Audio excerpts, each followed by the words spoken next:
유사 그리스도인에 대해서 말씀을 함께 나눴습니다. 이미 400년 전에 이런 말씀들이 있었는데 이 말씀을 보면서 예수님 당시나 또한 400년 전이나 지금이나 신앙생활의 모습은 굉장히 유사하다는 것을 우리가 보게 됩니다. 지난주에 유사 그리스도인의 모습으로서 부자 청년의 모습을 살펴보았습니다. 하나님의 말씀을 어려서부터 잘 지켰고 더 높은 수준으로 신앙이 성장하고 싶은 열망이 있었지만 예수님은 그 내면을 보십니다. 그리고 예수님의 질문에 대해서 그는 화답할 수 없는 그 모습을 우리가 함께 보았습니다. 우리가 성경을 읽으면서 참 이해하기 어려운 부분들이 있습니다. 특히 구원에 대해서 우리가 이해하기 어렵습니다. 물론 구원은 철저하게 하나님의 영역입니다.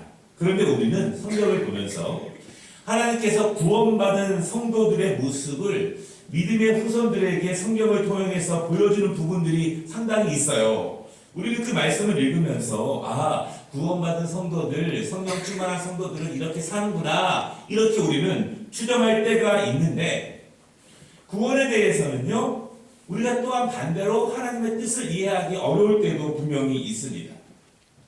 십자가에 달리신 예수님, 그 옆에 있는 한 강도에게 주님은 잠깐 만나셨고 그리고 잠깐 대화하셨지만 그에게 말씀하시기를 오늘 내가 나와 함께 낙원에 이르리라, 이렇게 말씀하시면서 그 강도에게 구원이 임요한 것처럼 이렇게 말씀하시는 성경 구절이 있어요. 어떤 사람에게는 굉장히 충성하고 열심 있고 열망 있는 모습이지만 예수님은 그 내면을 바라보시면서 아직 온전한 그리스도인이 되지 못한 모습을 지적하시는가 하면 잠깐의 만남을 통해서 믿음을 선포하시고 구원을 선포하시는 모습을 바라보면 우리는 과연 구원이 무엇인가에 대해서 잘 오해할 때가 있습니다. 그러나 중요한 것은 이것입니다. 구원은 상대적인 것이 아닙니다.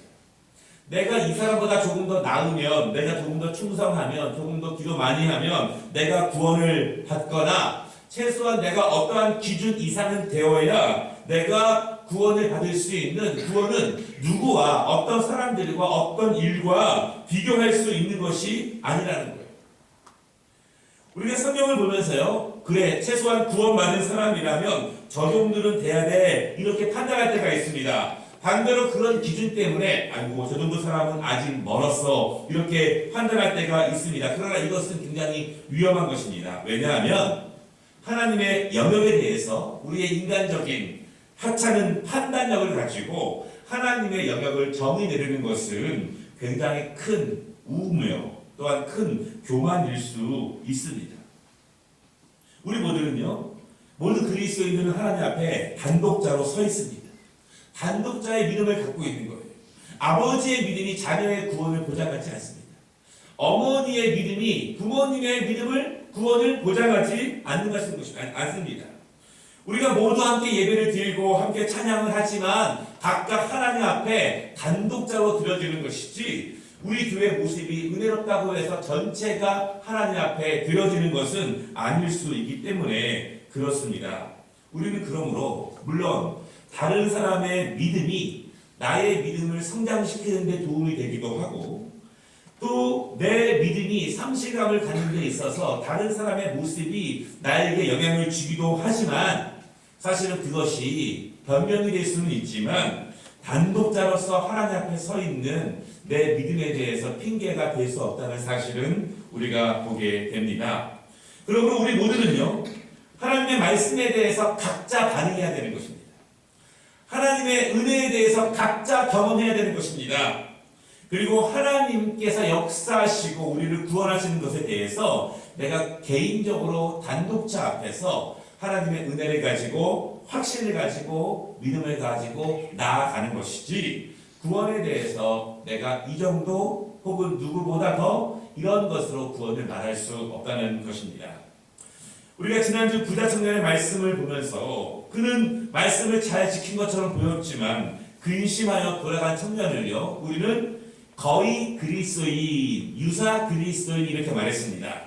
그리스도인처럼 보였지만 예수님의 질문 앞에 근심하여 돌아간 그는 온전한 그리스도인으로 보기 어렵다, 그렇게 말씀을 나눴어요. 그러면 그 정도 사람을 거의 그리스도인이라고 말한다면 오늘 세리의 모습은 어떻게 판단할 수 있을까요? 세리는 신학시대 때 대부분의 일반 사람들에게 욕을 먹는 사람들이었습니다. 이스라엘 사람들은 세금을 이중으로 내는데요. 로마 황제를 위해서 세금을 내고 또한 이스라엘을 다스리는 군동왕을 위해서 세금을 냅니다. 세리들은 모질게 세금을 걷었습니다. 그리고 그 중에 많은 부분들을 착복한 것으로 사람들을 생각했습니다. 그래서 그들의 사회적인 직분을 높았을 수 있지만 대중들에게는요 별로 존경을 받지 못하고 인간 취급을 받지 못하는 사람들이었죠. 그 중에 한 명이 세리장이었던 삭개오입니다. 오늘 말씀을 보면은요 짧은 말씀인데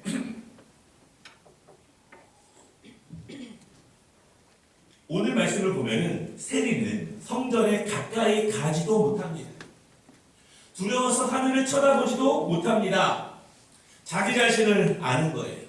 사람들이 자기를 어떻게 평가하는지 압니다. 아마도 자기 자신이 스스로의 잘못을 아는 것 같습니다. 가슴을 치면서 스스로 죄인이라고 고백하고 있습니다. 여러분, 자기 자신이 죄인이라고 고백하고 있다면 이 사람은 우리가 어떻게 판단해야 됩니까? 온전한 그리스도인이라고 판단하기는 굉장히 어려울 수 있습니다. 오늘 그런데 우리가 함께 읽은 14절 말씀에 보니까 예수님께서는요 바리새인이 의로운 것이 아니라 이 세리가 의롭다라고 하십니다. 그리고 자기를 낮추는 이 사람이 높아질 것이라고 말씀합니다. 정말 이 사람이 그 정도 칭찬받을 수 있는 사람인가? 정말 예수님께 이 정도 칭찬을 받으려면 훨씬 더 주의 일을 많이 해야 되고 훨씬 더 헌신적으로 일을 해야 되고 훨씬 더 오랫동안 일관적으로 충성을 한 사람이 돼야 되는데 아니 오늘 본문에 있는 사람에 대해서 이 정도로 칭찬하신다면 지난주 부자 청년과 비교하면 우리는 뭐라고 정의할 수 있을까? 만약에 지난주에 있는 부자 청년이 거의 그리스도인이라면 오늘 이 세리는 겨우 그리스도인 이쯤 되는 건 아닌가? 그렇게 한번 제가 정리를 해봤습니다. 물론 그리스도인이 있는 건 아니겠지만 거의 그리스도인 그리고 겨우 그리스도인 우리는 그런 모습을 성경을 통해서 바라볼 수 있습니다.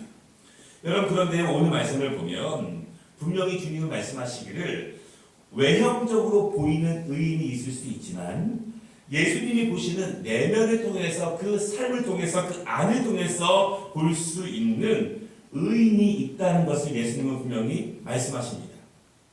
어떤 사람들은요 외적으로 더 노력이 필요한 사람이 있을 수 있습니다. 오늘 세리 같은 사람은 외적인 노력이 더 필요할 수 있습니다. 그러나 어떤 사람은 오늘 바리새인 같은 사람은 또한 부자 청년 같은 사람은 내적으로 더욱더 성장해야 함을 필요로 하는 사람도 분명히 있을 수 있어요. 외형적으로 충분히 충만한 그리스도인이라고 보여지는 사람이 있을 수 있지만 그것이 내면적으로는 신실한 그리스도인의 모습은 아닐 수도 있습니다. 이 부분에 대해서 한 신학자가 이렇게 설명을 합니다. 위선자도 천국의 입구까지는 갈 수 있다. 최소한 사람들의 시각에는 그렇게 보일 수 있다. 자주 넘어지고 자주 쓰러지는 것이 위선자임을 의미하는 것이 아니라 매 순간 하나님 앞에서 자기 자신의 삶과 믿음을 돌아볼 수 있는가? 진정으로 자기 자신을 성찰할 수 있는가? 그것이 위선자와 진정한 신자의 기준일 수 있다. 이렇게 말하는 것입니다. 바리새인은 최소한 외형적으로 많은 사람 앞에 신실한 그리스도인 것처럼 그렇게 불려집니다. 그럼에도 불구하고 세리는 매 순간 자기 자신을 성찰하고 돌아보고 자기 자신을 하나님의 절대적인 은혜를 필요로 하는 존재로 말하고 있는 것. 외형적으로는요 위선자도 천국 문 앞에까지는 갈 수 있다 이렇게 은유적으로 이야기를 하고 있습니다. 우리는 그러면 지난주와 이번 주 이어서 우리는 과연 거의 그리스도인들을 바라보면서 또한 겨우 그리스도인들을 바라보면서 우리는 어떤 교훈을 얻을 수 있을까 이것입니다. 첫째로요 이 두 가지 부류의 그리스도인들을 바라보면서 만약 우리가 믿음이 연약한 사람들이라면 우리는 더욱더 정진해야 된다는 것을 이 두 부류의 그리스도인의 모습을 통해서 발견하게 됩니다. 그리고 혹시 우리의 믿음이 강건하다면 이 두 부류의 그리스도인들의 모습을 보라보면서 더욱더 내적으로 성찰하고 내적으로 돌아봄이 필요함을 우리는 느끼게 됩니다. 우리는 언제 교훈을 받을 수 있을까요? 교훈이라고 하는 것은 잘된 사람, 멋있는 사람, 멋진 기적, 아름다운 것만 통해서 우리가 교훈을 받는 것은 아니에요. 우리가 선진국에 가서 좋고 훌륭한 것을 보라보면서 공부가 되고 도전이 될 수 있지만 후진국에 가서 부정부패를 보면서 아픔을 보면서 우리가 교훈받고 도전을 받을 수 있습니다. 영화나 드라마를 보면서 꼭 주인공을 통해서만 교훈받는 것이 아니라 악한 사람들과 악한 실수를 바라보면서 나는 그렇게 살지 말아야지 이렇게 교훈을 받을 수도 있는 것입니다. 그러나 가장 중요한 것은요, 우리가 가장 경계해야 되는 것은 겨우 그리스도인, 거의 그리스도인의 모습을 바라보면서 나와는 별로 상관없다. 나는 별로 상관없어. 이러한 영적인, 육적인 무관심을 갖는 자세는 우리가 경계를 해야 합니다. 하나님의 말씀에 대해서, 이런 구원의 문제에 대해서, 내면의 성찰과 외적인 성장에 대해서 관심이 없는 거야말로 우리가 이 두 부류의 그리스도인의 모습을 통해서 다시 한번 돌아봐야 될 우리의 모습일 수 있어요. 두 번째로 우리에게 주는 교훈은요, 만약 우리 중에 겨우 그리스도인이 있다면 우리는 어떻게 해야 되는가? 그렇다면 우리는 더욱더 성화의 불씨에 불을 넣어줄 필요가 있습니다. 여러분, 불을 붙이기 위해서는 어느 정도의 불이 필요할까요? 요즘은 장작을 때울 때 가스불로 그 불을 금방 일으키기도 하지만 어찌 보면 종이 한 장이라든가 성냥 하나, 지푸라기 하나도 큰 불을 일으킬 수 있습니다. 정글의 법칙을 보니까 불을 피우기 위해서 손으로 비벼서 아주 작은 불씨를 만들어내고 그 정말 작은 불씨가 큰 불을 만드는 데 충분한 경우도 많이 있습니다. 겨우 그리스도인이라면 우리 안에 있는 그 작은 불을, 그 성령의 불을 더 큰 불로 일으킬 수 있는 은혜가 우리에게 필요할 수 있습니다. 사실요, 우리가 믿음으로 바라볼 때 우리 안에 있는 작은 불도 사실은 내가 만들어낸 불은 아닙니다. 성령께서 그 불을 주신 거예요. 그러나 중요한 것은요, 작은 불씨를 만드는 것은 성령의 사역이지만 그 불을 크게 확장시키는 것은 우리의 책임이고 우리의 사명일 수 있습니다. 우리 주위를 바라보면 믿음이 좋으신 분들이 계시지 않겠습니까? 그분들도 언젠가는 처음에는 정말 작은 불씨 하나 있는 존재였을 수 있습니다. 성령께서 주신 그 작은 불씨를 가지고 스스로 바람을 넣고 땔감을 더 넣으면서 그 불씨를 더욱더 크게 타오르게 할 수 있는 거예요. 어찌 보면 겨우 그리스도인은 이런 존재일 수 있어요. 성령님의 은혜로 그 안에 구원에 대한 불씨가 있을 수 있습니다. 그러나 여전히 조금만 바람이 불면 꺼질 듯한 그런 존재로 평생을 살아가는 그런 존재일 수도 있습니다. 성령님이 선물로 주신 그 작은 불씨를 키워가는 것은 본인의 사명이고 본인의 책임이고 본인의 축복의 통로가 됩니다. 어떻게 할 수 있을까요? 말씀 생활이죠. 어떻게 할 수 있을까요? 기도 생활입니다. 어떻게 할 수 있을까요? 거룩한 삶의 실천입니다. 하나님의 말씀을 가지고 순종하고 실천하면서 그 작은 불씨를 크게 키워나가야 하는 것입니다. 여러분, 이것이 왜 불씨를 키워나갈 수 있을까요? 처음에는 하나님 말씀이 믿어지지 않습니다. 이해도 안 돼요. 하나님이 역사하시면 그 말씀이 점점점 이해가 됩니다. 이해가 되는 다음에는요, 순종하는 것이 남아있어요. 그런데 순종이 안 되는 거예요. 왜냐하면 잘 믿어지지 않고 확신이 없으니까 순종이 안 됩니다. 그런데 어느 날 순종합니다. 순종했더니 하나님이 우리에게 주시는 은혜가 있어요. 순종하기 어렵고 불가능한 상황에서 믿음을 가지고 순종합니다. 또 순종합니다. 성령님이 그 안에 주시는 확신이 있고 은혜가 있고 축복이 있습니다. 그것을 경험하면 믿음이 커지는 거예요. 경험하면 또 순종할 수 있습니다. 하나님 앞에 온 힘을 다해서 예배를 드립니다. 하나님께 봉사합니다. 그러면 커질 수 있어요. 제가 그저께 그 다큐 3일이라고 하는 프로그램이 있잖아요.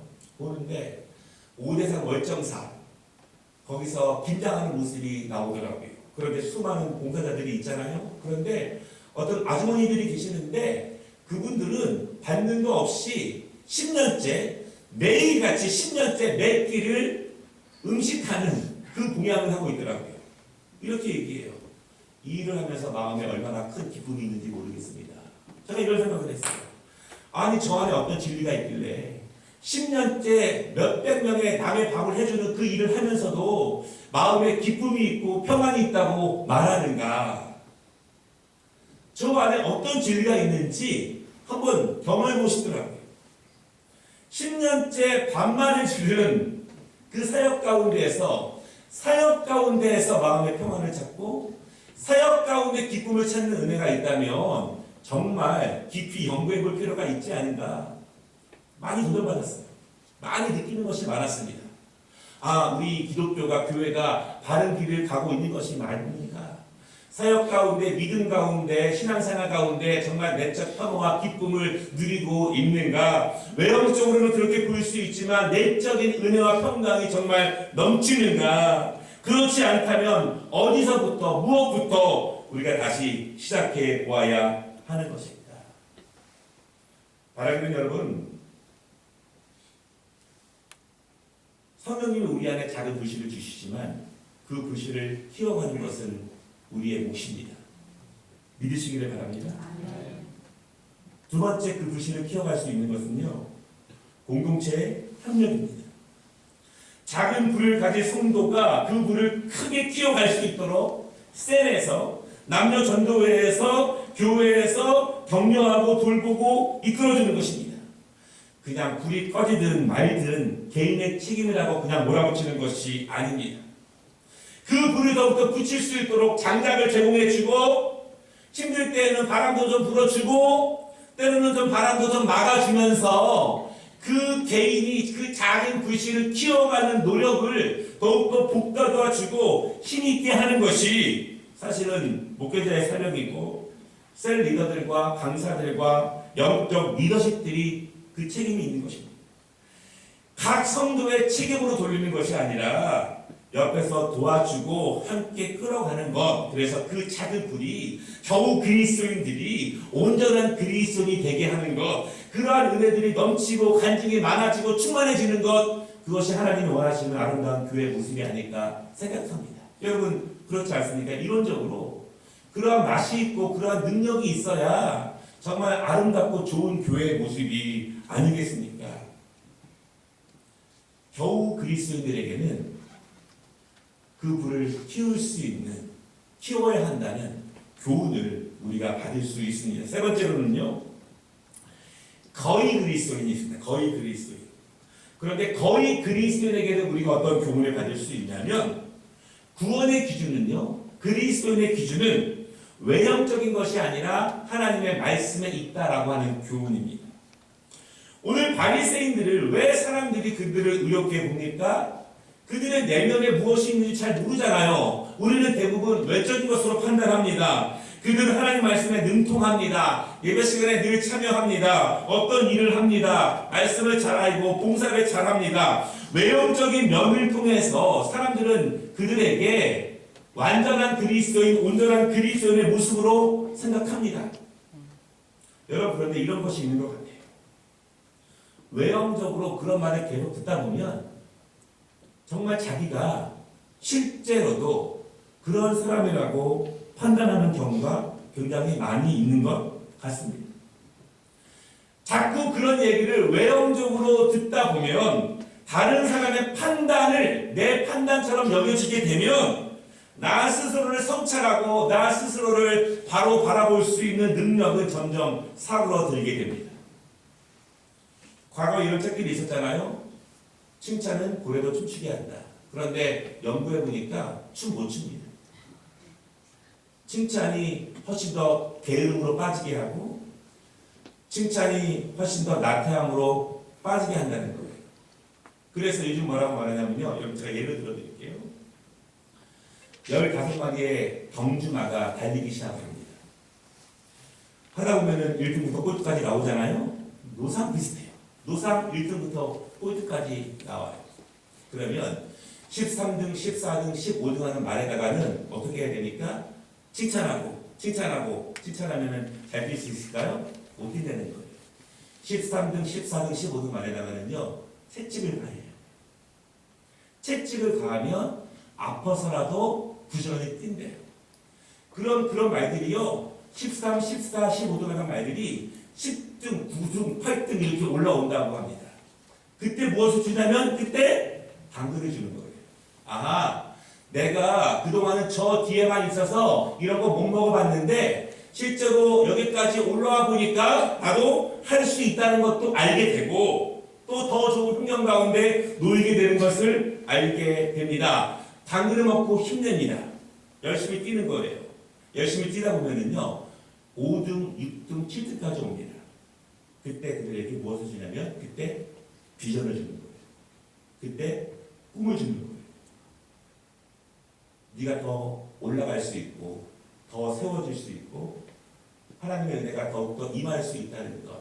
물론 15등, 14등에도 꿈과 소망이 필요합니다. 그런데 그것이 꼭 가장 좋은 교육 방법은 아니라고 하는 거예요.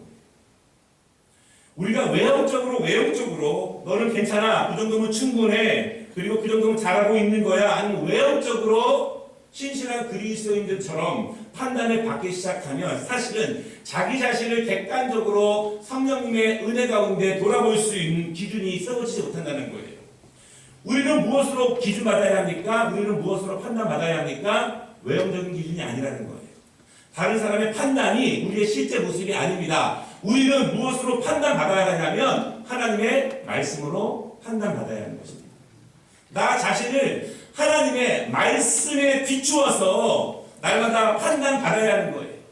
바리새인처럼 외형적인 판단과 외형적인 기준에 내가 가득하다 보면 나 자신, 내면, 내 본질, 내 신앙, 나와 하나님과의 관계, 그 온전한 관계를 우리가 놓치는 우를 자꾸 범할 수 있습니다. 그래서 오늘 예수님께서는 아마도 이 바리새인의 모습을 바라보면서 세리의 모습을 바라보면서 외형적인 것과 내형적인 그런 모습으로 말하고 있는 것이 아닌가 생각합니다. 왜 우리가 내 내면과 내 영혼과 내 심령과 내 안에 있는 속사람에 대해서 관심을 가져야 하냐면, 깊이 집중해야 하냐면, 우리의 영원한 미래를 맡긴다고 하는 것은 그렇게 간단한 문제가 아니기 때문에 그렇습니다. 죽음 이후에 영원한 평생 그 영원한 삶을 하나님께 맡긴다고 하는 것은 그렇게 다른 사람의 평가나 아니면 간단한 문제로 해결할 수 있는 것이 아니기 때문에 우리는 하나님의 말씀을 가지고 내 자신의 신앙의 문제를 더욱더 깊이 성찰하고 들여다보며 하나님의 말씀 앞에서 단독자의 모습으로 나아가야 한다. 그것을 우리가 이 말씀을 통해서 생각해 보게 됩니다. 우리 12월을 마무리하면서 우리 가운데 아마 거의 그리스도인들과 겨우 그리스도인들은 없겠죠. 그럼에도 불구하고 이 두 부류의 그리스도인의 모습을 통해서 우리가 스스로 더욱더 불신을 크게 하고 또한 우리의 내면을 더욱더 들여다볼 수 있는 그러한 기회가 되었으면 좋겠습니다. 기도하겠습니다. 하나님 아버지, 지난주에 부자 청년의 모습과